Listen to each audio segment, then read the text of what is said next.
Petugas gabungan Direktorat Polisi Perairan dan Udara Polda Sumut bersama Balai Pelayanan Perlindungan Pekerja Migran Indonesia BP3MI Medan menangkap sebuah kapal ikan yang menyelundupkan 14 pekerja migran ilegal tujuan Malaysia. 1 orang nakoda dan 2 orang anak buah kapal ditetapkan sebagai tersangka. Petugas mengamankan 14 pekerja migran ilegal yang berasal dari Aceh dan Batubara. Mendapatkan informasi bahwasannya ada sebuah kapal yang akan memberangkatkan PMI ilegal menuju Malaysia. Jadi pada saat itu didatangi oleh kapal kita, dilakukan pemeriksaan dan memang ada di atas kapal itu ada 14 PMI dan 3 orang nakoda dan ABK. Ketiga tersangka masih menjalani pemeriksaan di kantor Ditpol Airut Polda Sumut. Sementara seluruh pekerja migran ilegal yang berhasil diamankan rencananya akan diserahkan ke BP3MI untuk dipulangkan ke kampung halaman masing-masing. Dari Medan, Sumatera Utara, Yuda Bahar, iNews melaporkan. Kesal lantaran diduga sulit mencari alamat tujuan, seorang pengemudi ojek online mengamuk dan menendang motor konsumennya hingga terjatuh dan memecahkan kaca jendela rumah. Parahnya lagi, serpihan kaca melukai anak korban yang masih berusia 6 tahun. Pelaku bahkan mengirim chat ancaman pembunuhan.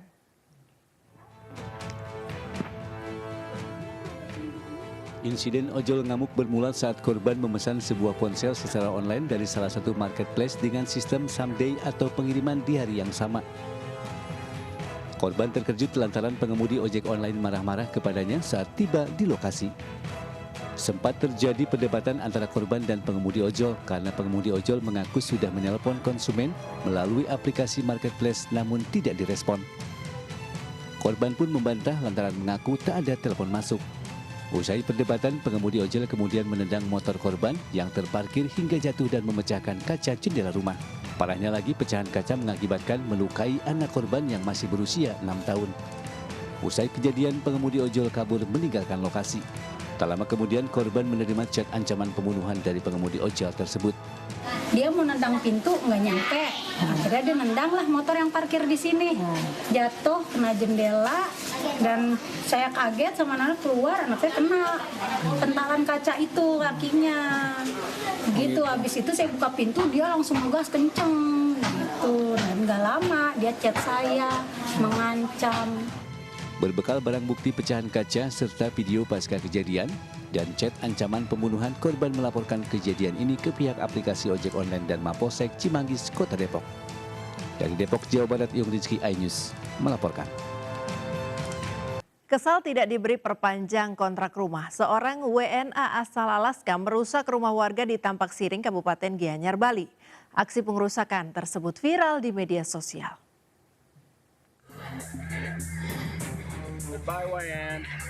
Ada-ada saja ulah warga negara asing di desa Tampak Siring, Kabupaten Gianyar, Bali. WNA asal Alaska yang tak terima tidak diizinkan memperpanjang kontrakan rumah oleh pemiliknya malah mengamuk dengan cara membongkar atap dan plafon rumah kontrakan milik warga. Awalnya WNA ini mengontrak rumah milik Iwayandarta selama 10 tahun.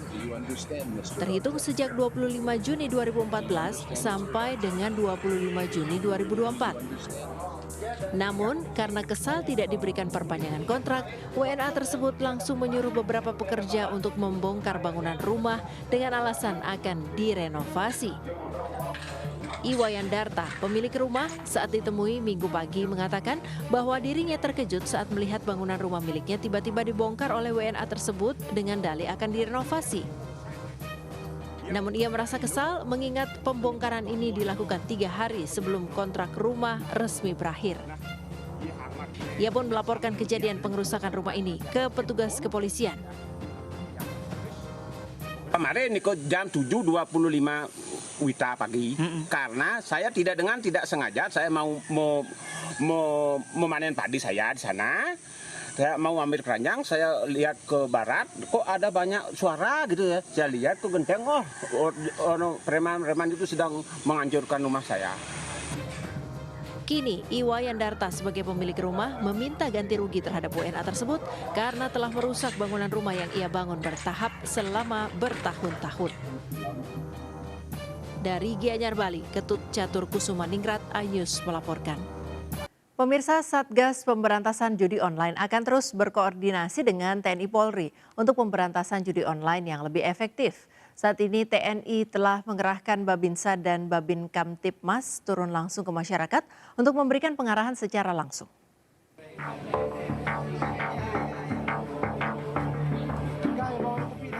Menteri Koordinator Politik Hukum dan HAM Hadi Cahyanto menegaskan pihaknya dan anggota Satgas Pemberantasan Judi Online akan terus berkoordinasi dengan TNI Polri. Satgas Pemberantasan Judi Online akan mengerahkan Babinsa dan Babin Kamtibmas untuk memantau secara langsung pelaku judi online yang hendak melakukan top up melalui minimarket.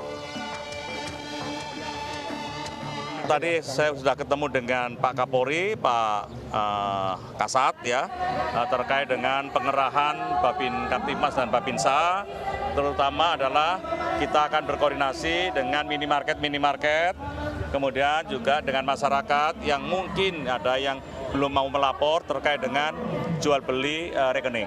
Ya, itu yang kita laksanakan di lapangan. Kemudian untuk PPATK sendiri terus bekerja mengumpulkan 4.000 sampai 5.000 tadi langsung diserahkan kepada penyidik Barreskrim Polri. Kepala Staf Angkatan Darat Maruli Simanjuntak membenarkan pihaknya telah mengerahkan Babin Kamtibmas untuk dilakukan pengarahan kepada masyarakat. Dalam pelaksanaannya, Maruli akan terus melalui evaluasi agar pemberantasan judi online lebih efektif dengan melakukan koordinasi dengan minimarket. Jadi Pak, udah ada dapat arahan nanti supaya yang paling bersentuhan ke masyarakat kan Babinsa dengan Babin Kamtibmas. Nanti kita brief mereka bagaimana caranya menjelaskan kepada masyarakat tentang judi online dan pinjol. Sementara Kapolri Jenderal Listio Sigit Prabowo meminta agar pemberantasan judi online ini ditindak dengan tegas, mengerahkan seluruh elemen untuk bergerak dan bekerja sama dengan seluruh stakeholders. Dengan begitu, pemberantasan judi online ini akan efektif dan berjalan dengan semestinya. Kita sudah tegas, dari Propam sudah mengeluarkan PR, jadi terhadap anggota-anggota yang terlibat kita akan melaksanakan tindakan, mulai dari tindakan yang bersifat sanksi sampai dengan PTDH bila diperlukan, dan saya kira semua elemen semuanya bergerak. Dari Jakarta, Wenda Nura, Dede Rudi, iNews melaporkan. Seorang pria di Kabupaten Kerinci, Jambi harus berurusan dengan polisi karena menggelapkan sepeda motor dinas milik keluarganya. Ulah tersangka akibat kecanduan judi online tersebut membuat pihak keluarga sendirilah yang melaporkan pelaku ke polisi.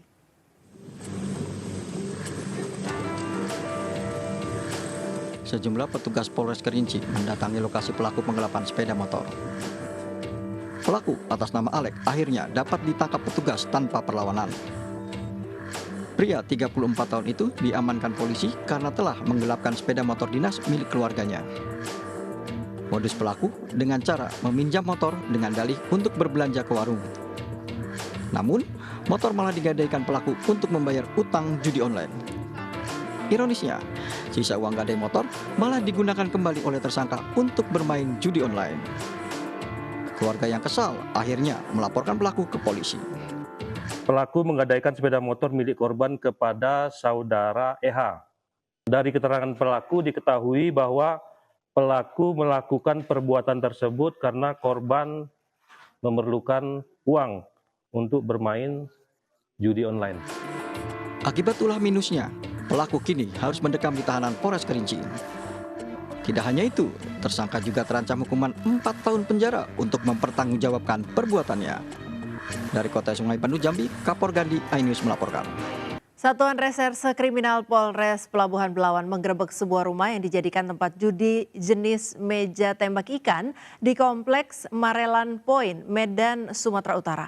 Selain mengamankan 2 unit meja ikan-ikan, petugas juga mengamankan 3 orang pemain dan 1 wanita yang menjadi gadis koin.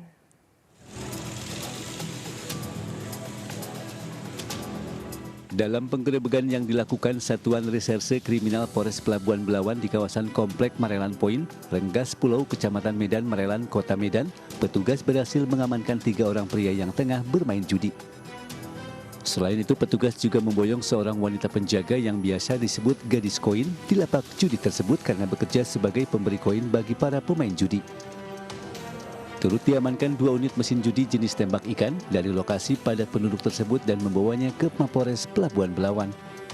Kapolres Pelabuhan Belawan AKBP Janton Silaban mengatakan penggerebekan lokasi judi tembak ikan ini atas laporan masyarakat yang resah dengan maraknya praktek judi secara terang-terangan di kawasan tersebut. Kita melakukan penangkapan terhadap 4 orang pelaku tindak pidana perjudian atau 303 KUHP, dan salah satunya ada perempuan yang berperan sebagai anak koin atau menukarkan koin dengan uang untuk dilakukan para pemain untuk melaksanakan permainan judi tembak ikan.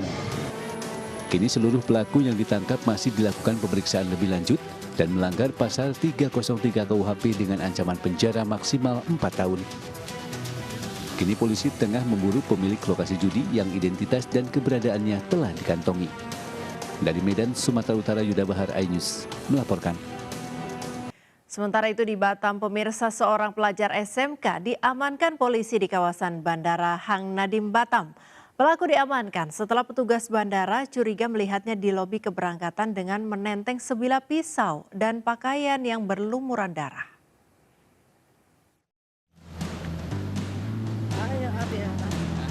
Calon penumpang di Bandara Hang Nadim, Batam mendadak heboh. Pasalnya, seorang pria muda terlihat mondar-mandir di lobi keberangkatan bandara dengan menenteng sebilah pisau dengan celana dan tangannya berlumuran darah.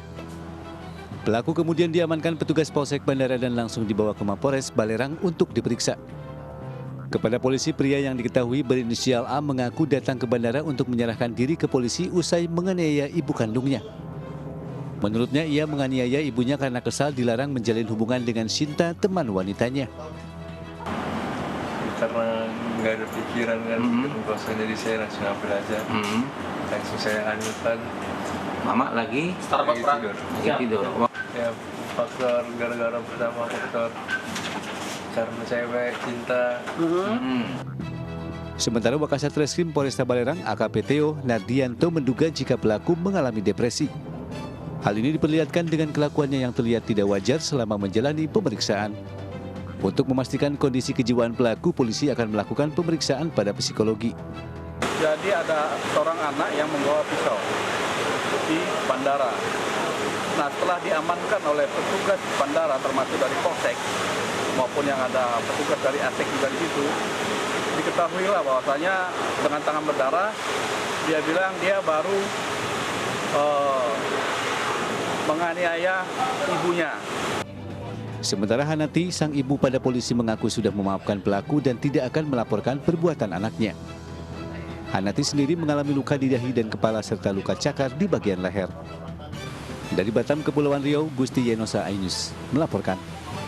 Dialog terbuka digelar sejumlah tokoh di Pamekasan, Jawa Timur yang berkumpul membahas Pilkada serentak November 2024 mendatang. Itu karena warga resah mengingat hingga pertengahan tahun belum ada satupun tokoh yang maju menjadi kandidat calon Bupati Pamekasan.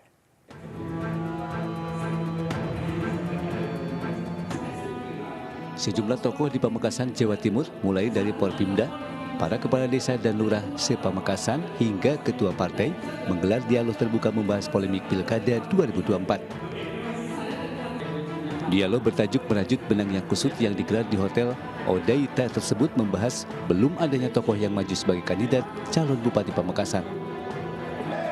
Salah satu pembicara, Hairul Imam atau yang biasa disapa Haji Her, mengatakan ketika ulama bersatu dan mendukung calon sehingga bisa dipastikan Pilkada di Pamekasan akan berjalan aman dan lancar.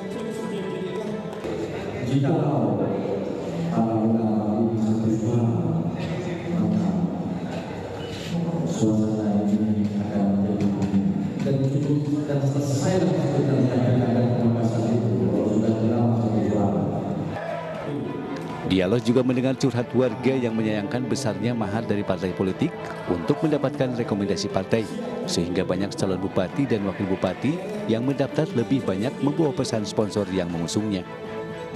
Warga pun berharap ada konsorsium bersama dari pemuka agama untuk menyatukan visi dan misi dalam mendukung calon bupati dan wakil bupati dalam Pilkada serentak November 2024 mendatang.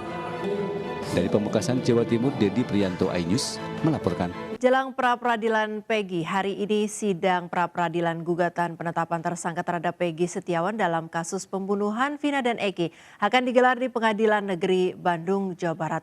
Kuasa hukum Peggy telah menyiapkan 10 orang saksi yang diyakini dapat meringankan Peggy.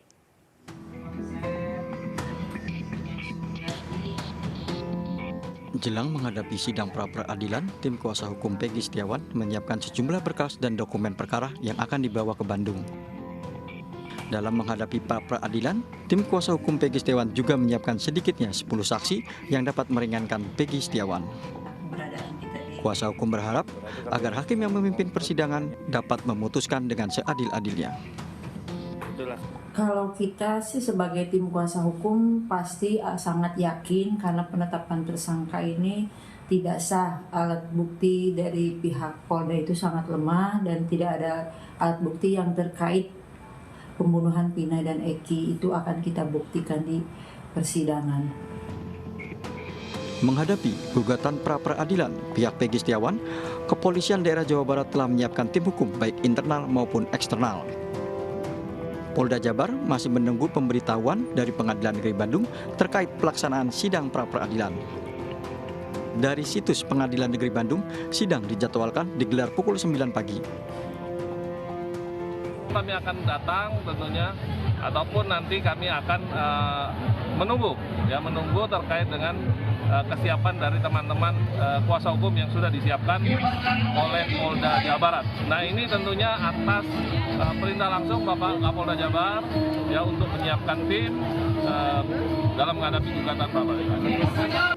Sidang gugatan pra-peradilan atas penetapan tersangka Peggy Setiawan alias Peggy Perong dalam kasus pembunuhan Vina dan Eki akan digelar di Pengadilan Negeri Bandung pada hari Senin 24 Juni 2024. Untuk pengamanan, Polda Jabar telah berkoordinasi dengan pihak pengadilan agar sidang gugatan berjalan aman dan lancar. Dari Bandung dan Cirebon, Jawa Barat, iNews melaporkan. Ya, sidang pra-peradilan gugatan Peggy Setiawan akan digelar pagi ini di Pengadilan Negeri Bandung. Sidang akan dipimpin Hakim Tunggal Eman Sulaiman. Pihak pengadilan juga telah berkoordinasi dengan Polda Jawa Barat untuk mengamankan jalannya sidang. Berikut laporan reporter iNews Faisal Rinaldi dari Gedung Pengadilan Negeri Bandung. Jelang sidang yang akan dijalani oleh Peggy, memang sejumlah persiapan telah dilakukan di Pengadilan Negeri Bandung. Seperti misalnya kami mantau di ruangan yang akan dipakai adalah ruang sidang 6. Sejumlah persiapan telah dilakukan seperti misalnya penyusunan kursi-kursi, kemudian juga tempat media untuk meliput juga telah disiapkan oleh Pengadilan Negeri Bandung.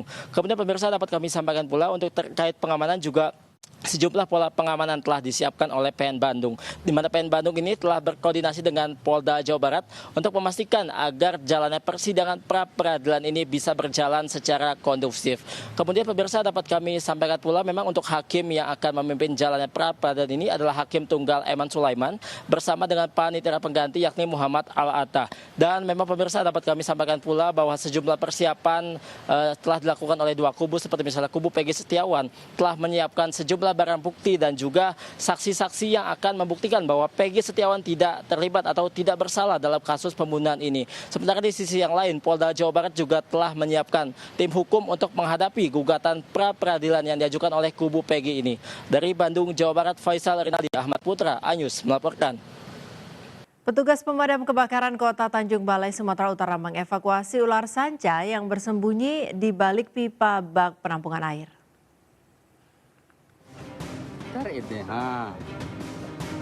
Petugas damkar Kota Tanjung Balai ini terus berusaha mengevakuasi ular sanca berukuran kecil yang bersembunyi di balik pipa bak penampungan air di rumah warga di Jalan Singosari, Pahang, Kota Tanjung Balai, Sumatera Utara. Petugas dengan hati-hati saat mengeluarkan ular agar tidak agresif. Tak butuh waktu lama, ular tersebut berhasil diamankan. Karena masih anakan, petugas menyisir rumah untuk memastikan tak ada ular lainnya. Yodi, petugas damkar Tanjung Balai mengatakan, pemilik rumah kaget karena melihat seekor ular saat akan membersihkan bak air. Setelah berhasil dievakuasi, selanjutnya ular sanca langsung dibawa ke kantor pemadam kebakaran. Sampai di sana, ularnya kami temukan di posisinya di bawah pipa di samping politank tandon air. Kira-kira panjang ular tersebut hampir 1 meter dan jenisnya sanca. Ular sanca sementara akan dikarantina di kantor damkar sebelum nantinya akan dilepas liarkan kembali ke alam jauh dari pemukiman warga. Dari Tanjung Balai, Sumatera Utara, Ulil Amri, iNews melaporkan.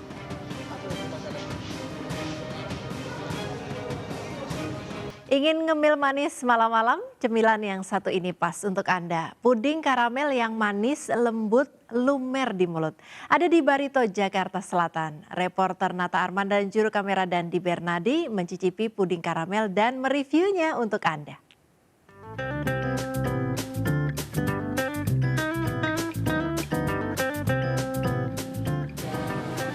Nah pemirsa, kalau waktu itu kita ke Barito nyobain nasi mercon, sekarang saya bakal mencoba puding karamel yang katanya viral dan juga cepat habis. Kira-kira saya apa? Untuk itu, mari kita. Mas,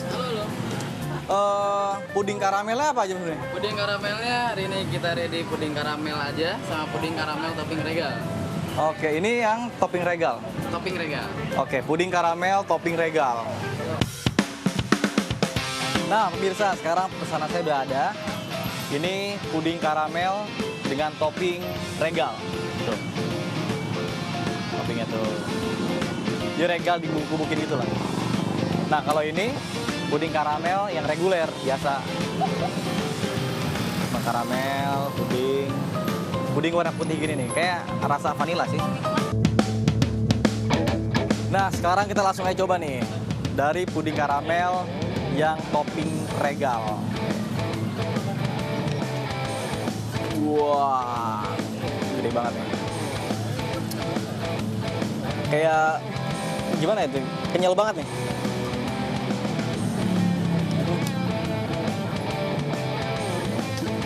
Nah, jadi ketika begitu sampai di mulut, ini benar-benar lembut banget, langsung kayak lumer gitu.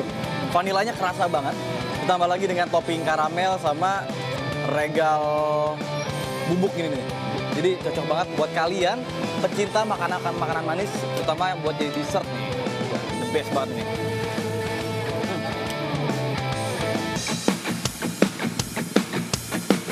Kita cobain yang reguler nih. Jadi cuman toppingnya adalah karamel doang.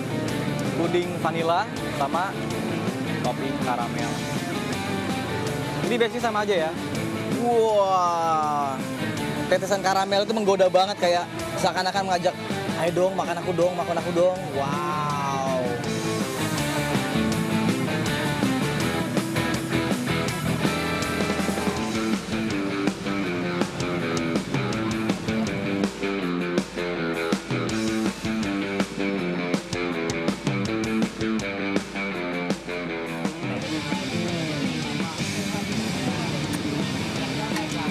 Luar biasa manis banget, semanis dulu kamu. Nah pemirsa, bagi kalian yang penasaran pengen nyobain puding karamel, kalian bisa langsung aja datang ke kawasan Barito, Jakarta Selatan. Dengan range harga untuk yang reguler yakini Rp15.000 dan untuk yang ada topping regal ini baru dengan harga Rp18.000. Jadi tunggu apa lagi? Datang aja langsung. Dari Jakarta, Nata Arman dan Bernadi, iNews melaporkan. Berlibur ke Yogyakarta tidak lengkap rasanya jika tidak mencicipi kuliner tradisional jenang pasar lempuyangan. Kudapan legendaris ini menjadi langganan sejumlah tokoh nasional dan kerap dipesan keluarga keraton.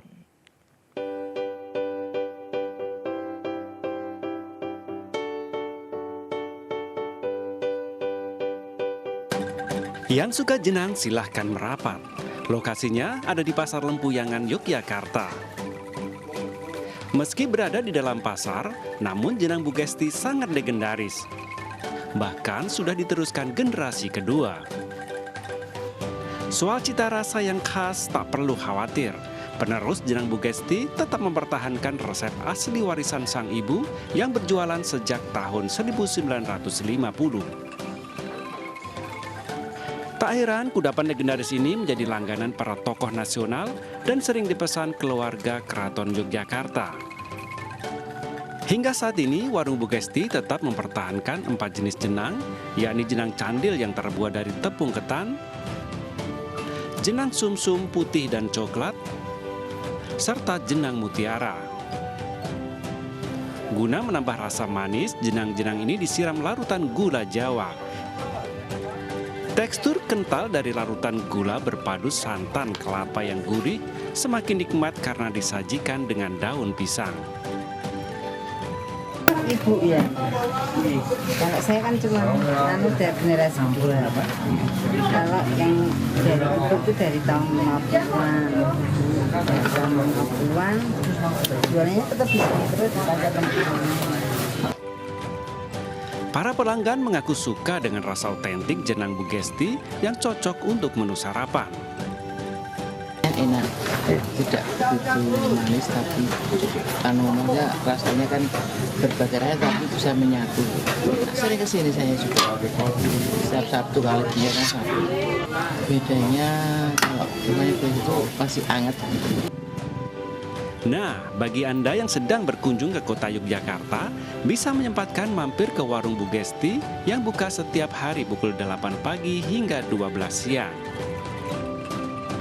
Cukup merogoh kocek Rp6.000, Anda sudah bisa mencicipi nikmatnya jenang legendaris. Dari Yogyakarta, Heru Trijoko, iNews melaporkan. Indonesia sebagai negara kaya budaya, masing-masing daerahnya memiliki tradisi unik yang terus dilestarikan. Di Kabupaten Bangka Barat, Provinsi Kepulauan Bangka, ada tradisi taber laut yang dilakukan masyarakat pesisir. Apa itu taber laut? Berikut informasinya.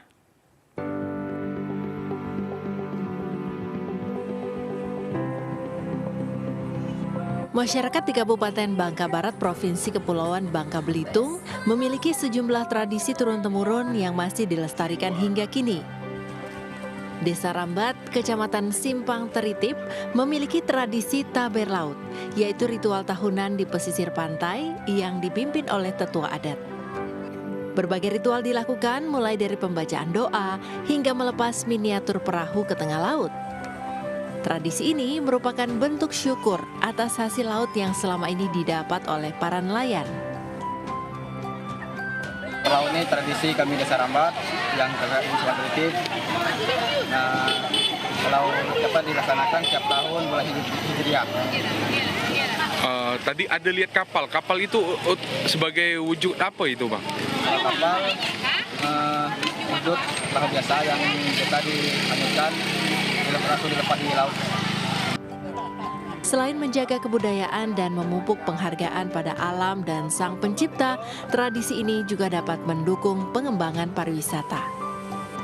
Dari Bangka Barat, Bangka Belitung, Oma Kisma, iNews melaporkan.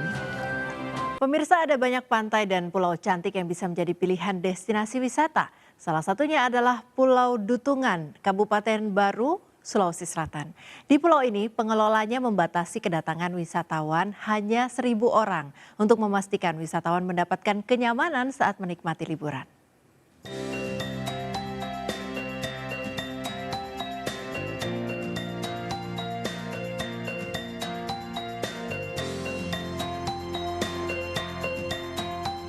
Sulawesi Selatan tidak hanya terkenal dengan kulinernya yang lezat, tetapi juga menawarkan destinasi wisata alam yang menakjubkan.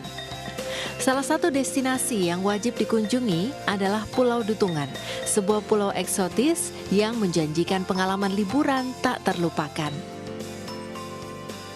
Wisata alam Pulau Dutungan seluas 8 hektar, terletak 132 km dari kota Makassar. Pulau yang menjadi gugusan Kepulauan Spermonde ini terletak di Kecamatan Malusetasi, Kabupaten Baru. Tempatnya instagramable dan sedang populer. Untuk mengunjungi pulau ini, pengunjung harus menempuh perjalanan darat selama 3 jam dari Makassar menuju Kabupaten Baru. Kemudian dilanjutkan dengan jalur laut. Di Pulau Dutungan, wisatawan bisa camping bersama dengan keluarga, menikmati keindahan bawah laut dengan snorkeling dan juga diving. Karena daya tarik inilah, Pulau Dutungan selalu ramai dikunjungi wisatawan lokal hingga mancanegara. Kita lagi liburan Mas, kebetulan ini ada long weekend, jadi saya bersama keluarga untuk melaksanakan liburan di Pulau Dutungan ini Mas. Iya, tahu tempat ini dari mana? Oh, kita tahu tempat ini dari Instagram Mas, karena kan ini tempat sangat instagramable sekali Mas ya. Kita lihat di sini, kita lihat laut, pantai, dan ada beberapa gunung yang bisa kita lihat dari sini. Wisatawan yang hendak berkunjung diharuskan melakukan reservasi terlebih dahulu karena pengelola membatasi jumlah pengunjung maksimal 1.000 orang agar tetap bisa memberikan kenyamanan kepada wisatawan yang menikmati liburan. Jadi ada banyak fasilitas yang kita punya. Jadi misalnya buat teman-teman atau pengunjung yang istilahnya mau camping juga kita ada fasilitas. Mereka bisa camping, kita ada area camping. Anda yang tertarik menghabiskan liburan menikmati eksotisme alam di Pulau Dutungan, biayanya hanya Rp50.000 per orang untuk masuk pulau sekaligus biaya perahu pulang pergi. Dari Kabupaten Baru, Sulawesi Selatan, Udin Syahrudin, Ajis melaporkan.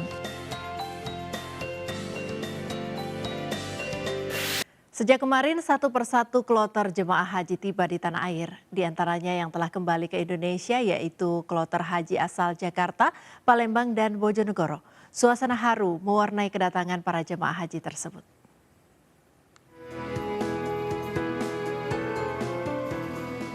Kelompok terbang atau kloter pertama jemaah haji asal Jakarta tiba di Asrama Haji Pondok Gede pada Minggu dini hari. Raut wajah sumringah terpancar dari para jemaah setelah menginjakan kakinya di tanah air dengan selamat. Mereka kemudian diarahkan petugas ke ruang tunggu sebelum kembali ke rumah masing-masing. Dari 393 jemaah haji asal Jakarta, sebanyak 292 telah kembali ke tanah air. Sementara satu jemaah masih mendapat perawatan di Arab Saudi akibat sakit. Yang kembali 292 jemaah dan yang satu tertinggal di sana karena menderita sakit, masih memerlukan pengobatan, yaitu atas nama Bapak Haji Sukardin Ibrahim, usia 62 tahun dari Jakarta Barat. Jadi ini sebagian besar ya, saya kira hampir semua jamaah yang datang pertama ini adalah dari jamaah wilayah DKI dan sekitar. Kedatangan rombongan haji di depan kantor pemerintah Kabupaten Bojonegoro pada Minggu dini hari langsung disambut anggota keluarga mereka yang telah menunggu untuk menjemput. Jemaah asal Bojonegoro yang tiba berasal dari kloter 1, 2, 3, dan 4, sementara kloter 6 akan tiba pada hari Senin ini. Total jumlah jemaah asal Kabupaten Bojonegoro sebanyak 1.500 orang. Begitu tiba di Asrama Haji Palembang, sejumlah jemaah haji langsung keluar pagar untuk menjumpai anggota keluarganya yang telah menunggu. Tangis haru tidak terbendung saat jemaah disambut anak-anak serta sanak saudara. Sebanyak 450 jemaah haji Debarkasi Palembang tiba di tanah air pada Minggu siang. Oh, senang, gembira, nah. Alhamdulillah bertemu dengan keluarga, yuk ayuku, mbok-mbokku. Terima kasih banyak. Di situ sehat, senang, makan enak. Setelah bertemu dengan keluarga, jemaah lalu kembali ke asrama haji untuk menjalani proses administrasi sebelum kembali pulang ke rumah. iNews melaporkan. Usai menunaikan ibadah haji, para jamaah biasanya berziarah ke Janatul Ma'la atau lebih dikenal dengan sebutan pemakaman Ma'la. Di tempat ini pula terdapat makam Ibunda Rasulullah dan sang istri Sayyidah Khadijah, juga anak-anak, paman dan kakek Abdul Muthalib.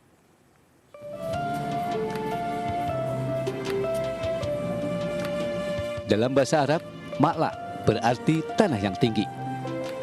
Lokasi makam ini memang berada di kaki bukit Al-Hujud. Dari pemakaman tersebut, Bukit Batu Cadas menjadi pembatas. Di atasnya, bangunan bertingkat yang terlihat seperti permukiman penduduk dengan mudah dapat dilihat. Pemakaman ini tertata dengan rapi. Di lokasi ini terdapat makam keluarga Rasulullah, yaitu makam Ibunda Aminah, sang istri, Sayyidah Khadijah, dua anak Nabi yakni Qasim dan Abdullah, pamannya Abu Thalib, juga sang kakek Abdul Muthalib. Makla juga masih menjadi tempat menguburkan jenazah Muslim yang meninggal dunia di Mekah, di mana Kiai Maimun Jubair atau Mbah Mun dimakamkan di tempat ini pada tahun 2019. Makam Mbah Mun berada di Komplek 70 Deret 151 baris keempat dengan penanda batu bertuliskan Kiai Haji Maimun Jubair. Selain Mbah Mun, ulama Indonesia yang dikuburkan di sini adalah Syekh Nawawi Al-Batani. Sholat asar tadi di Masjidil Haram. Nah, kebetulan dari hotel kami di 501 88 Sragen. Setelah rangkaian haji selesai, nah kita pengen ziarah ke makam ulama besar dari Sragen yang dimakamkan di dekat komplek pemakaman Sayyidatina Siti Khadijatul Kubra. Alhamdulillah bisa hadir di sini, rawuh silaturahim, ziarah bersama bapak-bapak petugas ibadah haji Indonesia. Pemakaman Makla hanya berjarak sekitar 1,5 km yang dapat ditempuh dengan berjalan kaki sekitar 10 hingga 15 menit dari Masjidil Haram. Lokasinya juga dapat diakses dari Terminal Bus Syib Amir, tidak jauh dari Masjidil Haram. Dari Mekah, Arab Saudi, Fahmi Firdaus, iNews melaporkan.